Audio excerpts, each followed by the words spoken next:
Hey guys, welcome back. Got ourselves a different topic for discussion today. Something that I've actually talked about on stream a bit, but sometimes I don't have good examples to talk about this concept. And today I want to talk to you guys about deaths, especially in the laning stage. This video is going to be talking about deaths in the laning stage. Banana slam jam.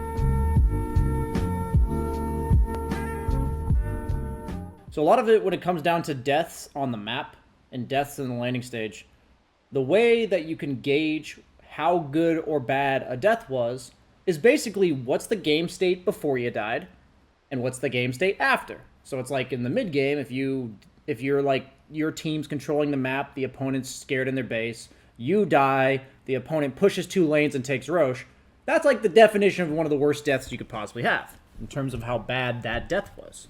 And I think it's actually important to assess how bad your own deaths are, whether or not it's based on location of the map, whether or not it's based on a certain time in the game, whether it's whatever role you are. Every role, I think there are deaths that can actually be good. And that's because if you look at the game before the death, and then you look at the game after the death, then it's actually better after the death. And so this may seem like a weird idea, and I'm going to hopefully show you guys this example.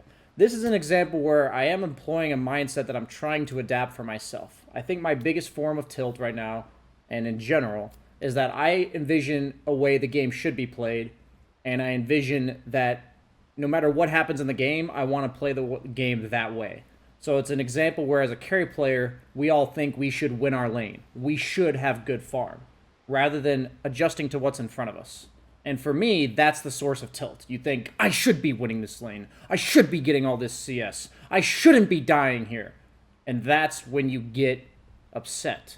And that's when you stop thinking logically, stop thinking clearly. I myself do it. That is what I'm working on getting rid of. And I'm going to show you in this lane how I was actually really happy with the way I played this lane. So let's set the tone. A lot of times deaths that are good deaths are games where if you don't die, you're like conceding the map. You're giving the opponent a ton of farm, like a ton of CS in lane. And if you just sit back passively, you're going to like lose over time no matter what. And the death is actually something that by playing more aggressively in lane, playing more aggressively on the map, maybe you were getting way more farm because of the death in total compared to what you would be if you were playing safe enough not to die. So usually good deaths are in games where you're behind or the situation you're in is not so ideal. So hopefully by the end of this video, I can convince you that this death in lane was actually a good one. So setting the tone for this lane, Willow. Honestly, pretty much one of the worst laning 5 positions in the entire game. And on top of that, I'm dealing with a Willow that fed First Blood. So not only are we in a lane where our 5 position is incredibly weak, but we also got the offlaner fed First Blood. So that's kind of setting the tone for a lane that's not going to be so hot. So I'm going to get charged. We're going to have to use some resources here and there. Legion versus Fenn's like an okay matchup. It's kind of like who threatens who.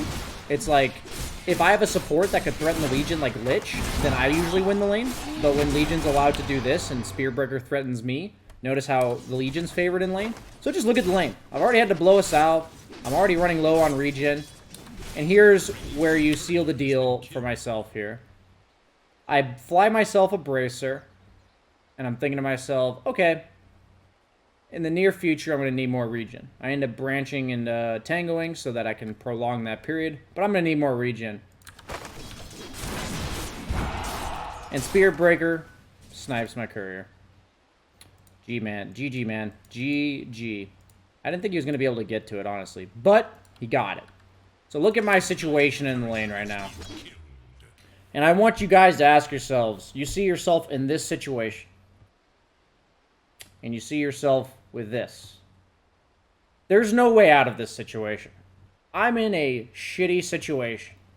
And if I just accept it, the negative impact of this situation, me being such low health, is that I basically have to play incredibly passively. Which means I'm not getting CS. Which means Legion's just running me over. That's what's happening, right? So let's watch the dynamic of the lane. So yes, Legion is going to control the lane. Not much I can really do about it. because I'm constantly scared of getting committed onto by Legion and Spirit Breaker. Getting what I can, but the lane's not good.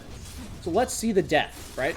Look at the state of the lane before the death. Look at it, right?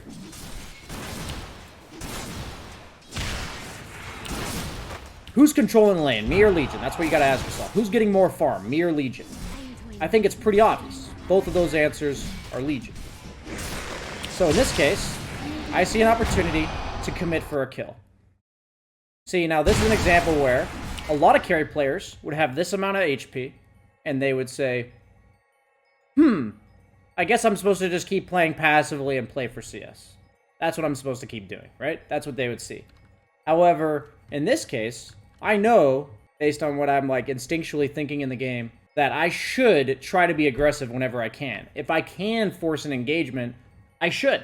So I want you guys to see this. Willow catches them out. The Legion has overextended. And I'm actually going to try to fight them here. And I die. And a lot of people in chat, when they're watching this game, they're going to be like, BSJ, KW. He's dead. So let's look at the lane dynamic when that happened. Okay? Net worth. Me, 1380. Legion, 1900. Me, 14 CS. Legion, also 14 CS. Surprisingly, he doesn't have more CS. I thought he would, but I guess maybe Willow got a couple pulls off. But overall, his net worth is 600, 500 above mine, and he is a half level ahead of me. But notice his status after forcing this engagement. Notice this, right? So let's see what happens, because when people kill you, they have to expend resources. So let's see what happens after I die.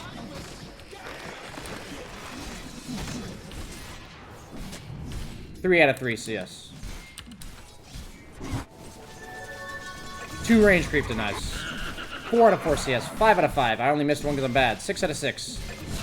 7. Back off. 8 out of 9. 9 out of 10. Look at the net worth. Look at the net worth.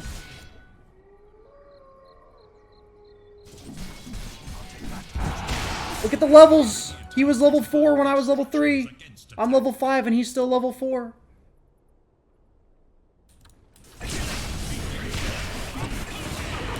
Suddenly, we get a kill on him because I'm level 5 and he's level 4. I don't have much of an argument for you guys here. There is not necessarily rhyme or reason that I can teach you about Dota that leads to this understanding. What I do need you guys to see is that in your games, deaths are not always a bad option. If you're in a situation where you just can't buy enough regen in order to sustain the lane, if you just have to fight your way back into the lane, like meaning if you don't fight, you're losing the lane. If you're in a game where if you don't farm aggressively, you're not getting any farm. This applies a lot to supports and offlaners. And you're dying while you're farming aggressively, but say you cleared 2 waves. What's better? Sitting AFK in the trees behind your core, soaking levels, or getting 2 waves of farm and dying? What's actually better? As a support, do you value your life higher than 2 waves of gold and XP? I wouldn't. Not at like 10 minutes into the game. And this is something that I think a lot of Dota players are too afraid to die.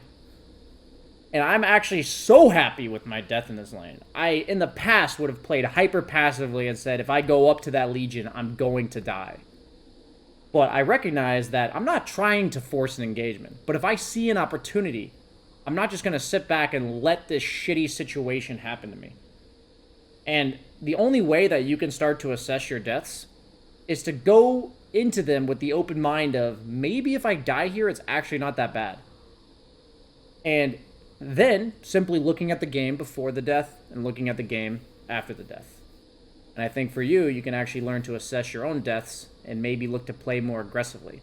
I think this fear of death is one of the biggest hindrances on people being willing to push their limits and farm more efficiently in the mid-game, in the laning stage, etc. So I hope you guys enjoyed this video on a little bit of mentality about deaths. And just remember, not all feeds are created equal.